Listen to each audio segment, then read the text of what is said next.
Big game energy, August 13th. This guy. Spencer, Dom, James hanging out with you again. We are going to be continuing our series. We are moving to the AFC now. We are going to be breaking down the Chiefs and the Broncos and why they will not win the Super Bowl in 2026. We will also give our predictions on who we believe is the first head coach to be fired at the end during our No Huddle segment. Fellas, it's great to see y'all. I want to open it up with a question for the audience, actually, because the three of us, we are planning a little golf trip.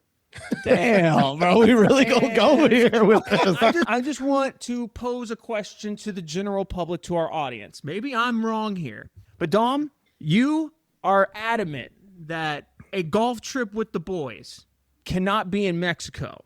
No, I'm not saying that. Okay, clarify your position, because that's how I understood it. I said, all right, for the folks out there, we're planning a golf trip. The options were Utah and the options were Mexico. One is Utah, St. George, Airbnb, go to Walmart, cook your food, go to restaurants, go to whatever. Mexico, all inclusive.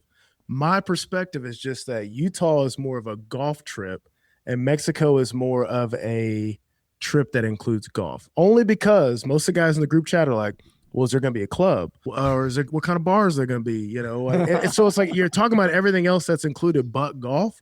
So to me, from my perspective, that's just a vacation that just you happen to be playing golf on, not necessarily a golf trip. So that's just a quick little 2-cent clarification on that. That's fair clarity, because I wanted to pose it to the general public. Am I crazy for thinking that a golf trip to Mexico with the boys sounds amazing? Or is a golf trip with the boys supposed to be at iconic courses less, or it's supposed to be more at like an iconic course more so than it's supposed to be at a comfortable place for the boys? James, I don't know. I will say, hey, both. Hey, as many folks do today with their sex life, they go both ways. You can go both ways. You can go to Mexico. You can go to Utah. It's not a big deal. Again, I don't disagree with Dom on that party because he didn't make sense. But I will say, next year, or the next golf trip is in Mexico for you, Spence. It's for you. Yes. I'm cool. And then by then I'll be over a year into the marriage. Wifey should be more than okay with it. Yeah, Mexico will be the 51st state. And I will admit,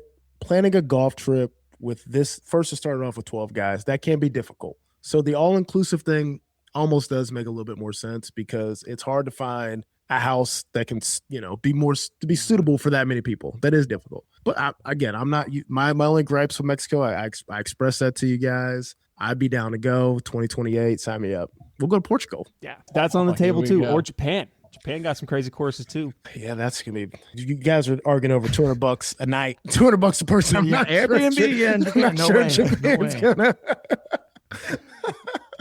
Well, let's get right into it, y'all. We're going to start our series. We're going to start with the Kansas City Chiefs for our boy Dom here. Dom is a diehard, lifelong Kansas City Chiefs fan, so it's going to be an interesting dynamic as we go through the Chiefs today. But let's get it started. The Kansas City Chiefs are one of the best teams we have seen this past decade, bar none. They have a very established legacy with high-profile coach, high-profile quarterback, but it will not be enough to get them back to the Super Bowl in 2026. Last year, the Chiefs entered the season as heavy favorites to win the Super Bowl, and after starting 5-3, they lost the final 8 of 9 games to finish the season, and adding injury to insult, Patrick Mahomes tore his ACL in Week 15 as the Chiefs were eliminated for postseason contention.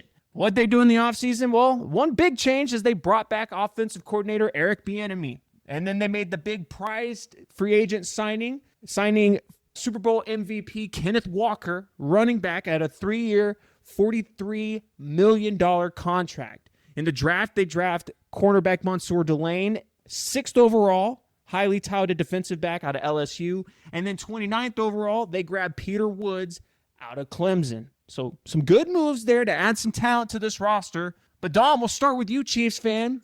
What's going to hold the Chiefs back from winning the Super Bowl this year? I'm going to take off my Chiefs hat, and I'm going to treat this as a guy from the outside looking in. I'm going to keep the hat on, but I'm going to not be the season ticket, diehard fan, guy with tattoos. I'll start. Number one is number one. The Chiefs don't have a true number one wide receiver. I know that you just picked up Kenneth Walker. Great signing, but you can't run an offense just out of a bell cow system, and you can't rely on Travis Kelce anymore, as great as he is and as great as he'll go down in Chiefs history and NFL history. He's a 37-year-old tight end, who that offense you can depend on him, but he cannot be your go-to guy. He can't be your number one receiver at the tight end position. Rashee Rice, we have no clue what's going on with him. Xavier Worthy is currently listed as your number one right now on the depth chart, who is very injury prone. And honestly, you don't have a number one receiver or you don't have a receiver on your roster that's played 17 games in their career yet. So I think that's probably the number one reason, is that Patrick Mahomes, teams are scheming against him. I don't think the success of the backyard football is going to work for him this season because of that scheme, and also because he doesn't have a Tyreek Hill and a Travis Kelce to throw the ball to like he used to 3, 4, 5 years ago. So that would be like my number one reason to start. And then I think another one could be just like Andy Reid is always getting in his own way. Now, Eric Bieniemy coming back, that's a huge deal. Who may be able to like talk him off a ledge from time to time, but we've seen Andy Reid abandon the run game, and we've seen Andy Reid get ahead of him himself. So those would be my top two reasons for sure on why they're not going to win the Super Bowl. Division's tough. Dom, how many skill position teams, like running back, receiver, and tight end, how many teams would you have over the Chiefs? Because I could probably pick over 20 teams. Yeah, quite a bit. Skill group. I mean, even when you factor in the Hall of Fame talent of Travis Kelce, that team's number one receiver and running back outweigh having him on your team. So, I mean, half our division, like honestly, already, and then half the AFC. You've got the Bengals that have, arguably two number one receivers. Now, their tight end is fairly decent. Their running back game is a little sketchy, but yeah, I think it's just really difficult to continue to have the success that the Chiefs have had without a true go-to guy. And that goes back to Andy Reid. If you look at Andy Reid's entirety of his career, he's never really had a big body number one receiver. Terrell Owens was a mistake. That was a successful mistake, but that's not a typical Andy Reid signing. That's the Deshaun Jackson, the Tyreek Hills, the McCole Hardmans, the Sky Moores, the guys that are no longer successful in the league. God, I hate that guy, Sky Moore. I hate that guy for one reason only, and that's he's still in the league. I forgot what team he's signed, but he's still somewhere. I think he's in it. I just saw something on my other day. I don't know if it was Atlanta or LA, but yeah, I mean, I think skill position, that's a huge thing. And again, like I love Kenneth Walker signing. I think that's great for the Chiefs, but we're talking about why they won't win a Super Bowl, which again, pains me sitting here with all this stuff on to even talk about this, but I'm gonna talk about it. Well, y'all got enough Super Bowls already, in my opinion. I think you're not over here squandering for success. Yes, I think you've had enough that other fan bases would be extremely jealous of. Trust me. Sure, but it's like a shark, Once you taste that blood in the water, man, you just want more of it, So, but yeah, I think those are the top things. I mean, I think even the front seven is a little shaky as well. You've got an aging Chris Jones, George Karlaftis is a really good guy, but outside of that, in the linebacker position, you've got a Nick Bolton who's kind of been battling injuries over the last couple of seasons, who's also not that great of a pass defender either, Great in the run game, great ball hawk when the ball is on the field, but yeah, I think that there's a multitude of reasons, but those would be like the top three. I think front seven, and the biggest one, like I said, is no number one receiver. I don't know what you guys think, but I can go on a tangent about this. I think my problem with the receiving core is I think, you're going to have probably Rashee Rice that leads the wide receivers in targets, but he's someone who's like average depth of target is like less than 10 yards. He's a screen and run guy. He's a yak guy. And that video they posted of his goal route repetition. I thought you were going to say him running out of jail. Oh, my God, it looked bad. He looked like he was running with every ounce of strength in his body, and he was not moving very fast. Now, again, he's not someone that runs a lot of go routes. He has one touchdown over 40 yards in his entire career. But Xavier Worthy is a name that we've been waiting for him to bust out. He had all that hype coming out of UT, and I remember so many people were just livid about the Bills trading out of the pick with the Chiefs and letting them trade up to get Xavier Worthy. People were ready to hang them in the streets because how could you enable the Chiefs to get Xavier Worthy? And he just hasn't been that guy. And it's one of those things where we have to remember this in the combine, that just because someone runs a fast 40, that does not translate to being fast on the field, because Xavier Worthy should be flying by people in theory, and cornerbacks stay on his hip. I don't know where that speed goes. He should look like a Tyreek Hill out there. Yeah, Tyreek Hill had game speed. That's what we saw on the field. One of the fastest players in the league. We don't see that out of Xavier Worthy, and he's just a fragile guy. We see it a lot on those go routes. If he gets touched, he's going to be out for 2 or 3 plays. Yeah. I think the Chiefs, we're gonna see a lot of Justin Fields in like a Taysom Hill role because, like you mentioned, there's not a ton of weapons there. You got some decent guys like Rice, and I still think Travis Kelce, he is in his waning days, but I think he's still gonna be good for like 700 yards. Yeah, no, he's gonna go out there and give you catches, 80, 90, maybe a couple 100-yard games, 2 touchdown games. It ain't gonna be sexy, but he'll produce a little bit. Right. His shoulders can't take that much longer, though, This is going to be an offense revolving around Kenneth Walker, though, because I even look at the running back depth. You got Amari DiMercado, who was a cast-off from the Cardinals last year as your RB2. That tells me that Kenneth Walker is going to get force-fed the football a lot. Yeah, no, I look at this team, Dom, and I know this is your squad, and you mentioned kind of things that I had a question about, the receiving group, the depth chart. I was going to say, correct me if I'm wrong, besides this last draft class, I really liked the cornerback from LSU. I don't think y'all draft well. We do on the defensive side of the ball. And maybe that's just an offensive thing then, because I think about like the Clyde Hilaire, Edwards. When you look at, obviously hindsight's 2020, but when you look at the guys that have been picked, McCole Hardman, who was drafted after him, when you look at Clyde Edwards, Jonathan Taylor was in that draft. I mean, so yes, no, I agree. We don't draft well. And I think for a long time, it was this whole in Veach we trust, we trust Brett Veach, and great guy on the defensive side of the ball. He's drafted several all-pros on the defensive side of the ball. We've seen what happened with McDuffie. We've seen L'Jarius Sneed. We've seen all these guys, but yeah, I would agree on the offensive side of the ball. It's the Chiefs have not had 1,000-yard rusher since 2017 Kareem Hunt. So almost 10 years without a 1,000-yard rusher. Granted, hopefully Kenneth Walker can do that. I mean, he's very capable of it. He should. He got paid to do it. He should. And I think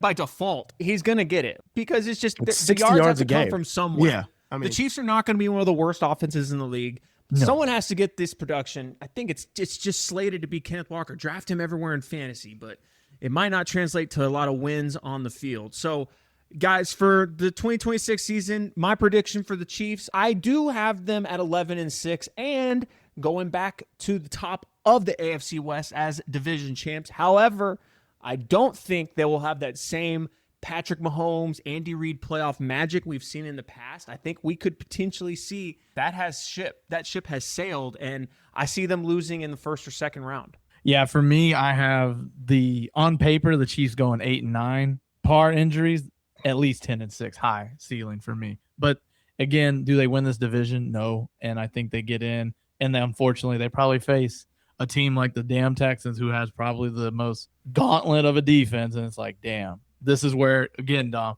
where's that wide receiver one going to take the top off on a team like that in the playoffs? Yeah. I mean, I'm a homer. I'm going to go 11. 11 wins. I mean, I have to, I'm just going to give you the win total. I just can't utter the words why they won't win a Super Bowl this year. So 11 wins, top of the division. We'll see what happens after that. Yes. All right. Well, the next team we need to talk about, boys, is the Denver Broncos. The Denver Broncos were just on the cusp of a Super Bowl appearance last season, and they have hopes to get back. But we're going to tell you why they will not be going to the Super Bowl in 2026. Last year, the Denver Broncos were 14-3, the first seed in the AFC. They had one of the best defenses in the NFL, leading the league in sacks, a franchise record 68 over the entire season. They were primed to go to the Super Bowl after an epic duel with the Buffalo Bills in Denver. But at the latter parts of that game, Bo Nix goes down with a serious foot injury, and they lose in the AFC Championship game behind Jarrett Stidham to the eventual AFC champion New England Patriots. They go into the offseason, and they don't really make a lot of changes. They make the huge trade right before the draft where they ship off their first-round pick and more to the Dolphins for Jaylen Waddle. Besides that, they really spent their time in the offseason re-signing guys like J.K. Dobbins, Jaleel McLaughlin, and Justin Strnad.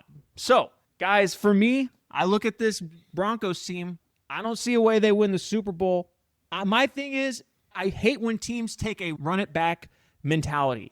They think we had a great year last year. We don't need to make any changes. We're just going to run this exact same group back, maybe tweak a couple things here and there.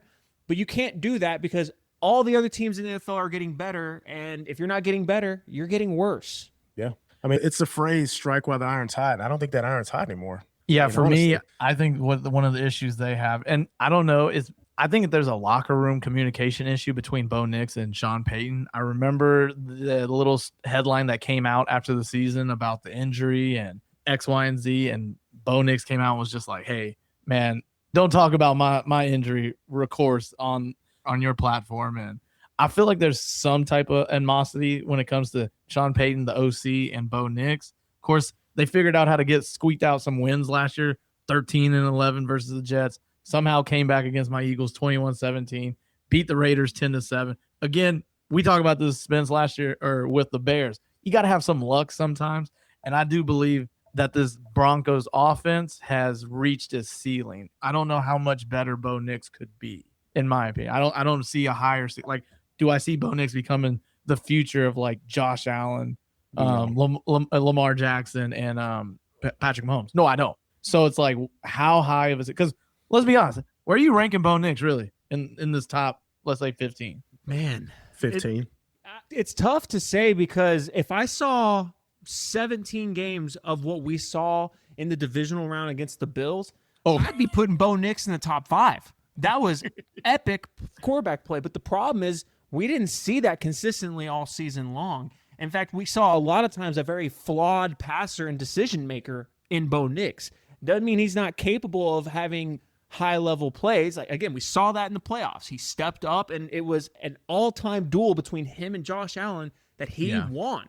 And there's no mistaking, and everyone knows it at this point after watching what the Patriots did in the Super Bowl. If Bo Nix is healthy, the Broncos win that game, and I'm not saying they beat the Seahawks, but they very well could have competed. Yeah, I mean, I think also, speaking of Bo Nix and his talent, I mean, the Broncos, I'm looking at their schedule of last year. I mean, they kind of had the opposite problem of what the Chiefs had. The year prior, the Chiefs had a lot of one-score games that they took advantage of and they walked away with, but I also think they ended up just having the more talented quarterback in most of those games. Mm-hmm. In this way, I mean, the Broncos received, the bright side and the luck side of that. But I think that they kind of, it's hard to say that they scratched and clawed their way to that postseason, and in a lot of ways it was sheer luck and more of that than it was of Sean Payton and Bo Nix, what they were able to do. I think Jaylen Waddle is like one of those guys where it's like, roll tide. We've always wanted more out of him and we just never got it. He's never really taken on that role to really take it to the next level. I think he's going to give you 750, 800, maybe 1,000. I mean, it's very possible. But I don't know if he's really that guy that's going to be a difference maker on that team, honestly. And you mentioned it, Spence, like the running it back situation. Again, if what you did last year didn't win the Super Bowl, you got to find ways to get better. And again, going to your point, Dom, is Jaylen Waddle that guy? No, he's not. I mean, don't get me wrong. I love my guy, Roll Tide and all. And I know we had a lot of flack, Spence, last year because, I posed the question, is Jaylen Waddle a bust in the Miami era, and then he gets shipped, and now it's like, all right, well, if he's the guy now in Denver over, Cortland Sutton, okay, let's see it. Yeah, and I will say one other thing too. I think it's got to be brought up when you talk about the Broncos, what they did last year. Let's remember, a lot of their games, they had that Chiefs voodoo witchcraft magic going on in a lot of That's their what I'm games. saying. A lot of very close, tight games that they should have lost, winning very bizarre, ugly games, and for a good chunk of the season, a lot of their wins ended up being against teams that were below 500. Teams like the Jets, Giants, Cowboys, Texans, Commanders were all under 500 at the time that the Broncos beat them. So they're kind of beating up on teams that were kind of middle of the pack or struggling at the time, getting wins that way. And then also, this also has to be mentioned, obviously, the playoffs aside, they were very healthy last year, too. Really, J.K. Dobbins' injury was the main one they had to be concerned, but very healthy defense, very healthy offensive line, and that's what made it one of the best in the NFL last year. So can they have the same health luck they had last year? Can they have the same voodoo witchcraft that they had last year to get some wins? We see in the NFL that doesn't usually carry over year to year. It usually kind of adjusts back to the mean, and that's what I think is going to happen for the Broncos this year. Yeah, and I think it's really difficult outside of what we saw out of the Patriots, and honestly, we saw out of the Chiefs for 7, 8 seasons. It's really hard to dominate the AFC West right now. The AFC West is just so competitive. And granted, the success they had in the post, you don't agree with me? You said it's really hard to dominate the AFC West, but Joe has been doing it. I'm saying outside. I said outside. I'm sorry. Okay. No. Let me reel it back. The AFC. Because I thought you just did. I'm sorry. The AFC is what I meant. to dominate the AFC. Like right now, it's anybody. There's a lot of teams out there seeking that blood as well, And so to piggyback on what you said, running it back, I mean, you've still got Baltimore, you've still got Buffalo, you've still got the Chiefs. You have a lot of teams that are still vying and honestly have a pretty good chance to get back there as well. James was trying to sniff out that humble brag. Sorry, no. I didn't mean that. I didn't mean that.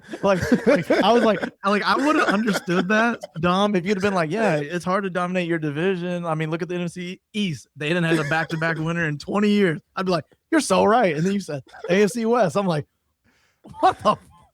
No. Take that back. Sorry. It's this non-alcoholic Modelo I've been drinking.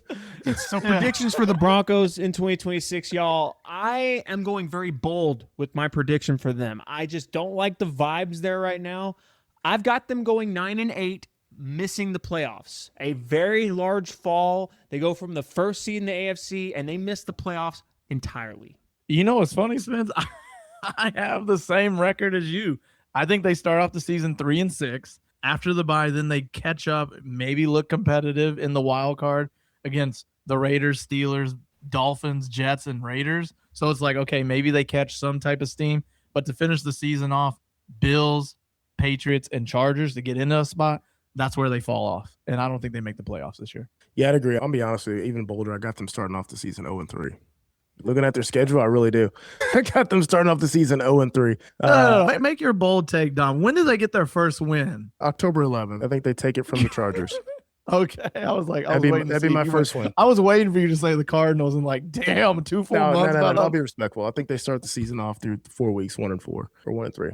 So I got them probably at 8 wins. I don't think they're going to win the division. I don't think they're going to even sniff it. I mean, I think it's going to be more of a humble wake-up call for them that they should have capitalized on last year. And you can't control what happened to Bo Nix. That's very unfortunate. So y'all let us know in the comments what's going to happen with the Broncos. Can the Broncos do it again in 2026? Will they have that same magic? Or will treading water absolutely do them in and they miss the playoffs completely? Y'all let us know down below. All right, y'all. We got a good amount of time for No Huddle. Let's get into it. Now, before we jump into it, I do want us to talk about our predictions for the first coach to be fired this year. And I just had this idea to bring this up, James, but I want to bring up something to Dom that you and I discussed when we recorded earlier this week when we did our Raiders and our Chargers videos, which y'all can check those out. Those will be coming out very soon. But when we were talking about the Raiders, Dom, I want your opinion on this. Do you think the Raiders are making the right move by starting Kirk Cousins week 1 instead of Fernando Mendoza? I don't hate it, honestly. I think if you're trying to set yourself up for this guy to be he's going to be your franchise quarterback. That's the end-all, be-all goal. We're in a league where we've so far gotten away from this idea that guys can actually develop. And I think you develop by watching others play the game, especially at the quarterback position. It's become a thing where it's like the expectation is Fernando Mendoza comes in week 1, is the starter, and wins 10 games, and that's just not realistic.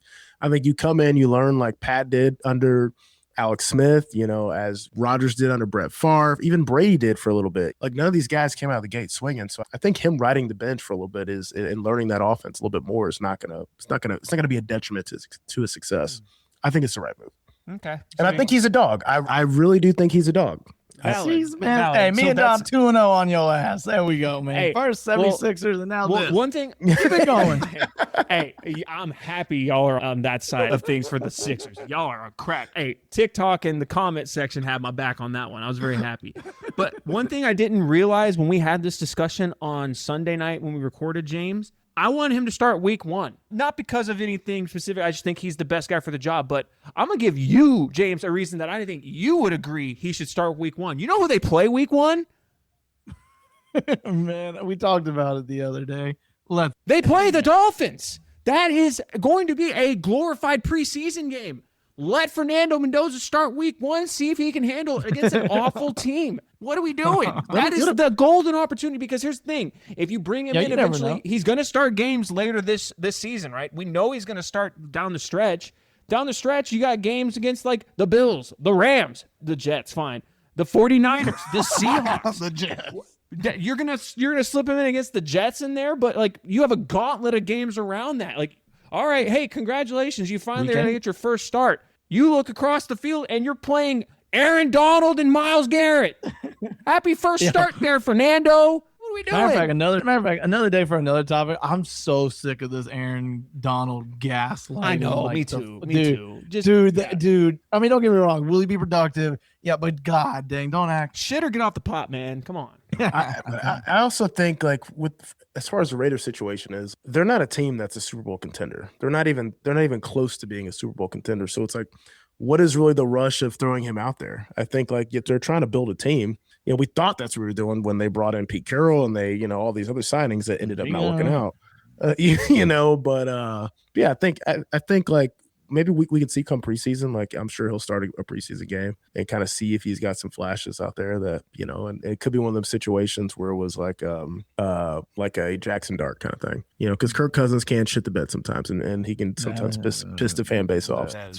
What are we doing? But Kirk's kind of a winner experiment again. Like he's a I want his agent. I want his agent. That's all I want. I don't want Kirk Cousins. I don't want his arm. I don't want his legs. Yeah. I want his agent. This might be a bad comparison, but I was listening to it was like a podcast or something like that, and they were talking about the Odyssey. And they're talking about how Matt Damon is just not a sexy, like hearing his name in a movie is not sexy, but he's always like a good fit for the role. Kirk Cousins is like the Matt Damon of football. He's going to get it done. He's not going to be too memorable, but you're not going to hate him, and you're going to think, okay, he was okay. And then he'll move on to his next role. That's kind of like the way that I see Kirk Cousins. I can't hate it. Valid. All right. Let's get into our predictions, guys. Every year, it's always a fun bet to look at who is going to be the first NFL coach to lose their job, right? Who was it last year that lost their job first? Brian Callahan was fired October 13th, 2025. Oh, the Titans. Okay. Yep. Yeah. So the Titans. And then were the Brian first Daboll one. came in November. Okay. Yeah, and that was long overdue for the Titans, but who is it going to be in 2026? The first head coach fired in the season. James, who you got? Give me Zach Taylor, Cincinnati Bengals. Oh, you were starting scorching hot. I was going to say that. But then I'll add my third. I mean, I think it's obviously it's Aaron Glenn. I mean, it's to me. Okay. To me, I think we agree on all Jets. Hey, we love Jets. we approve. Spence, who you got, Spence? Mine. I'm kind of surprised. I thought one of y'all would have said this first with me going last, but to me, it's clearly going to be Todd Bowles. He was going to be my next one. He was going to be my next one. Yeah, that was my to number me, that two. one's clear as day. With all this turmoil with him and Baker. And him, this pisses me off so much, James. And there were people in our comments when I brought this up a couple weeks ago that were mad at me for saying this, but I stand by it. He's an idiot. He is for sure. He constantly chose last year to kick the ball directly out of the end zone and put the opposing offense starting at the 35. Like, you can have your opinions on the new kickoff rules, but if you're just openly just conceding that much field, and the reasoning that some people were saying that they did that was because their special teams was that bad in coverage. Either way, whatever you want to call it, those reasons both point back to the same guy. If your team is not prepared to cover kickoffs, that's on the coach. If you're being stupid and punting it directly out of the back of the end zone on the kickoff, that's on the coach. He needs to get fired. There's just too much turmoil. The vibes are bad. They didn't even win the NFC South last year. And if they start off 0-3, 0-4, he is gone. Yeah. He was my number two. I can give you one more that he's not going to get fired, but in my honest opinion, I think that it should have been considered. Mike Vrabel. I think when you dig into the information that a good one. He was potentially giving out when he was in Tennessee, and then her reporting on these trades, like fairly, like it's clear as day he was sharing information with her that he wasn't sharing with the entire media, and she was getting first dibs on it. I think that that was one where I was kind of shocked. I'm like, she lost her job, she had to move on from her job, but this guy just gets a pass. Like, we're just gonna act like I'm gonna take some time away from my family and I go to the NFL draft or the combine and just eventually make my way back. Hypocrisy. That's a good one too, because toxicity. That's a good one, too, because there's going to be some details about that ordeal that we haven't heard yet that's going to come out in a couple weeks, because The Athletic still has not issued the findings from their internal investigation about the whole thing. And There were some NFL reporters that started asking questions about it, mainly Pro Football Talk Michael Florio. He was questioning about it, so the Athletics eventually going to have to put something out about what happened, and when that does, it's just going to be more bad PR for the Patriots, and we're going to find out if Rob Kraft's really that loyal, because I think Mike Vrabel, I don't think he'll lose his job, but in terms of what we're talking about, if we're talking betting odds, Mike Vrabel would be a good bet because I bet his odds are pretty good.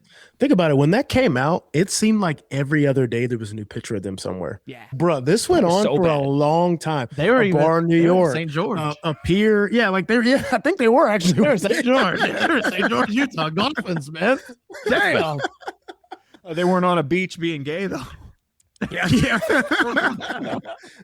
Just throwing the rock to each other. And I think there's a couple others, but I think it's just, for me as a Chiefs fan, there's one coach that I would love to see fired because I hate the guy. And this is probably going to ruffle some feathers on this podcast, but I would love to see Nick Sirianni get fired. I hate the guy. I don't like him. And honestly, I don't think he's that great of a coach. I think your locker room dynamic is not good. Your media presence is not good.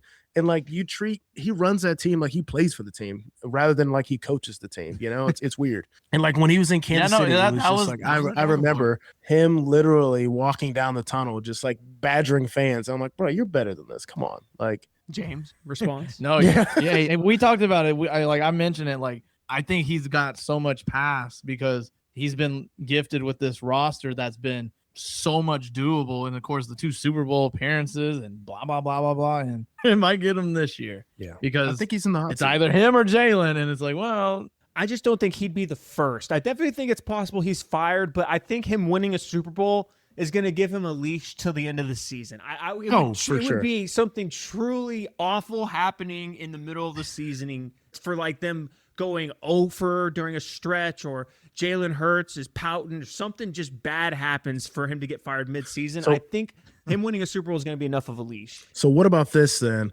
Who do you think has the potential to be fired at the end of the season if this season is not successful? Kevin O'Connell. I'm going to say Joe Brady. Yeah. Damn, Joe Brady already? In first year? Man. Damn.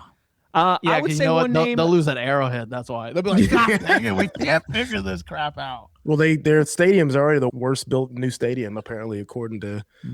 I could see Shane Steichen with the Colts getting fired at the end of the season also, because at the end of the season, if the Colts are in the playoffs, the GM is going to get fired for sure. He's on the last year of his contract already. He hasn't re-signed, and he needs to make the playoffs or he's getting fired, and chances are good with how Carly Ursay Gordon is involved with this team. She's making all the right moves, and the right move whenever you fire your GM, also fire the head coach, brand new slate, start clean with a new guy in both positions.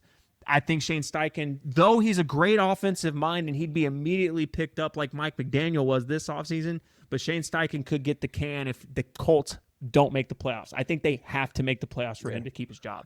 For them to be a perennial team for as long as they were under, Peyton Manning and Andrew Luck, and, seeing the last 5-6 years has just been, they look good. They're not great. It sure has brought a lot of joy to my heart. But all right, y'all got to let us know in the comments, though, who is going to be the first coach to be fired in the NFL this season. That's all I've got, fellas. Yeah, I got one more, and we can cap it off unless James wants to go. What you got, James? I mean, if I go, if I go, man, I don't. How about this? I'll go. I got a little hypothetical for the guys. Okay, there we go. Dom, you hit your hypothetical, and James, I know you got at least one thing. You do the one thing that you said that you had something for me earlier, because I remember that, and I want you to get that. But we are getting up against it. Go ahead, Dom. All right. So hypothetically speaking, we're stepping into the NFL season. So I think this is something I'll bring to this pod from a previous pod. For $1 million, we always just throw $1 million in line. You got 5 attempts at each of these, and so you got to just see which one you think you'd be the most successful at. You have 5 attempts to gain 10 yards against the number 1 rush defense in the NFL. You have 5 attempts to open field tackle Saquon Barkley, or you have 5 attempts at a 40-yard pass, or I'm sorry, a 40-yard field goal. So I'm going to go first. I definitely can't do the 40-yard field goal. I will admit that. So cut that out. So now it's either get 10 yards on 5 tries or tackle Saquon on 5 tries. I'm going to go with give me the 10 yards. I'm going to find a way to give all my guts and grits to get those 10 yards. That's my option, because there's no way I'm tackling Quadzilla with my little tiny shoulders. The number 1 rush defense last year, I think, was the Jaguars. I want to say that one, but if I'm just realistically trying to get the money, I honestly don't think I can get 10 yards against a defense. I think I'm more likely to just get lucky and throw myself at the legs of Saquon Barkley and hope he hurts himself. Yeah, I mean, that's my plan. That's what I'm going with. I think number one, like the moment I touch that ball, I'm hitting the backfield probably against the number one. I mean, it depends on who I'm playing for, but I don't see myself being able to read I'm definitely not shooting through any gaps. That's just not happening. So I'm trying to run this ball outside. Right now, I'm going to be honest with you. If I were to guess my 40 time right now, at best, it might be a 4.999. That's pretty quick. That's very quick. Breaking 5 is pretty quick. solid. Yeah, but that's not quick enough against the number. They're coming up against a defensive tackle that probably runs a 4.65. Yeah, you're getting cooked. I got to go for Saquon. Yeah. I think that I think it's the highest probability of success. Yeah. Is that probability high? No. But I think I have an opportunity to try and go for an ankle, trip him up, do something, or get trucked and hope he falls over my dead body. That's my That's plan. really the thing. Yeah. I think I'm taller than Saquon, so I mean, I might, we probably weigh close to the same, so it might be enough for me to hit him and throw him off his balance. Body comp's a little different there. Yes, for sure, 100%. He's all thighs. Yeah. I would say though, 10 attempts at the 40-yard field goal. I'm not confident in my field goal skills because I haven't tried to kick a field goal since I was in high school. Oh, that one's 5 attempts. They're all 5 definitely not doing that one then. Yeah, I'm definitely 10 attempts, maybe. Yeah. If it was 10, I'd even maybe say there's a possibility that I could gain a half a yard per attempt and then maybe bust out 1 or 2. It just depends on the scheme, But Saquon, it's got to be Saquon for me personally. All right. What let us know what y'all would select in the comments down below. James, bring us home. All right, Spence. Hey, just so we clear the air, so Dom gets a whiff of this. So Dom, Spence texted me on the side after the whole shebang of the Utah thing, and I had mentioned, hey, I thought we were going to do Monday through Friday. We did that in our last golf trip. So Spence was like, hey man, I thought we were going to watch football. I said, hey, we can watch Monday night football, college football Tuesday, Wednesday, Thursday night football, and we leave Friday, whatever. He was like, you got to be a sick to think I'm going to watch college football on a Tuesday and Wednesday. I was like, you don't like the MAC and the CUSA? I mean, what the, And so Spence, tell Dom what you called the college football on Tuesday and Wednesday. Yeah, I called it 13th grade football. So in the chat, Spence, man, hey, answer this question. Would you rather watch Spence 13th grade football over the WNBA? Which one are you picking, man? You picking the MAC and the CUSA on Tuesday, Wednesday night, or the WNBA? Let me know. I mean, come on. Football is king forever. I don't have to watch one of those. I'll pick that one. But on a Tuesday night, there's a possibility I hit that little, the button on the remote that takes me to the WNBA game just to watch a couple seconds. I might want to watch a couple plays, and then I'm gonna go back. Yeah. But if we're talking Sunday night football, and the channel's not changing. Yeah, we're talking. There's a possibility on that Tuesday Tuesday that channel gets changed to something else. Yeah. We're talking Conference USA, Conference USA on CBS Sports. That's why I brought it up for Spence, man. But all right, one no huddle. All right, we all know breaking news: Russ retired. Russell Westbrook retired. Holy crap! Hey, I don't care what you think, Spence, man. Hey, he's pretty damn good, but it's okay. That's not the topic. He was in the class of 2008 draft class. Spence and Dom. There are only 2 active players on an NBA roster from that 2008 draft class. Can you guess those 2 guys right now? Paul man. George. Okay, so who came out with Russ? Kawhi. I'm trying to think who would have the been first around overall that pick that time. year? So you got Russ. You got KD came out 06 It or was 07? 07. It's 2 active players from the 08 draft class. I'm just trying. It's not. If it's, I remember everything keeps telling me Paul George. I know it's not Paul George. So it's not Kawhi. No. Who was the first overall pick in that draft? Can you give me that? I'm not gonna lie. I don't have the number 1 pick, but I'll give you this hint. I'd like to Google it, but I feel like it's going to give me too much information. These 2 guys play the same position, and they're both big men. That's all I'm giving you. And they're active. Do they actively play, or are they on a roster? They're on the roster. They're on the roster. Okay. Do they play substantial minutes? No. But they're on a roster. Somehow they got a spot, and they'll play their usual 5, 8, 10 minutes, 12 minutes off the bench. What year did what's his face come out? Steven Adams? No, he was a little bit later because he was the draft pick as a part of the Harden trade. I know this was the Michael Beasley draft because I know he was the year after KD. So I know Michael Beasley was in this draft. I can't just remember who was first overall. And I feel like that's going to be who's one of them. It is not. It is definitely not whoever was drafted number 1 in this class. Okay.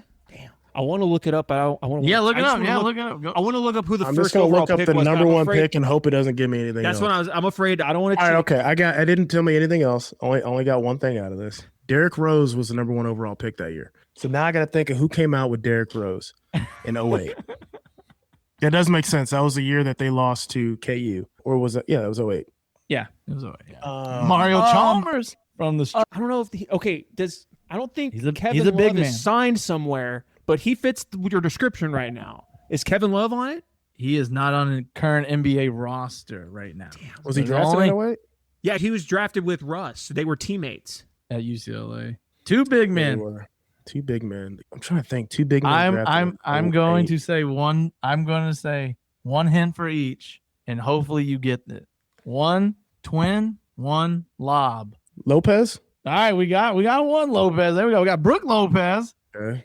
Oh, DeAndre Jordan. And DeAndre Jordan. There you go. Those are the 2 active guys on a roster from the 08 class, man.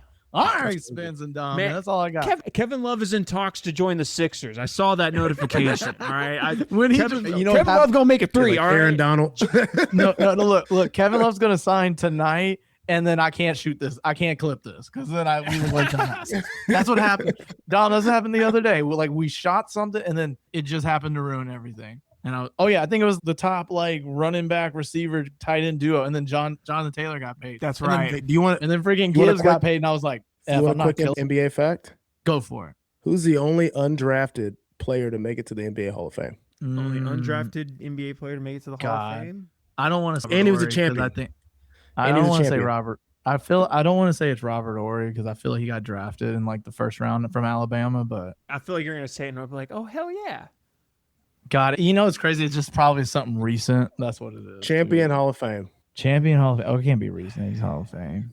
Bastard. I'm gonna have to call myself out on strikes. Rip Ben Wallace. God dang it. This pisses me off. He was not drafted? Undrafted. God, man, I guess that makes sense because he was a center that was 6'9", and that's not exactly tall for a center, but damn, he played big. He played big. Yeah. Also Division II basketball. Fun fact. All right. Well, that was a good little no huddle segment there. Not a little, it was a little bit long. We were up against it for sure, but good stuff tonight as always, boys. So we will be back next week, same time. For Dom, for James, I'm Spencer. We'll see y'all next time on Big Game Energy. Till then, y'all take it easy.